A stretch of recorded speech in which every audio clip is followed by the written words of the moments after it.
উহুদে নবীজিকে নিয়ে যাওয়া হলো, যেইখানে বিশ্রাম করলেন। পাকিস্তানি ছেলেটা বলল, সাফ এখান থেকে রাত্রিবেলা ঘেরান আসে চমৎকার। আমরা প্রথমে বিশ্বাস করি নাই, চলে গেলাম উহুদের সেই যেখানে নবীজি বিশ্রাম করেছিলেন।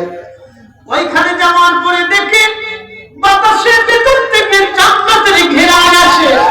আল্লাহর কসম, জমিনের মালিকের কসম, আসমানের মালিকের কসম, হায়াত ও মউতের মালিকের কসম, ওইখান থেকে ঘেরান আসতেছিল জান্নাতি।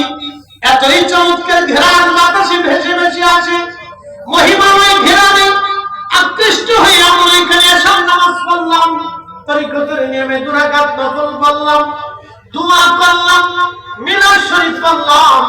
মদিনার সবুজ মিনারা দেখা যাইতেছিল ওখান থেকে। মদিনার দিকে তাকায়া চোখের পানি ফেলে ফেলে দোয়া করলাম। ঘেরান আর আসতে লাগলো, ঘেরান শুধু বাড়তেই লাগলো। চিন্তা করলাম, হায়রে 1400 বছর পরে আমার রাসূল যেখানে বিশ্রাম করেছে, সেখান থেকে 1400 বছর পরে এখনো ঘেরান আছে, জান্নাতের ঘেরান আছে। এই জন্য বলা হয় উহুদ জান্নাতের পাহাড়। উহুদের কোনো শরীয়ত নেই, কোনো নামাজ নেই, কোনো রোজা নেই, কোনো জিকির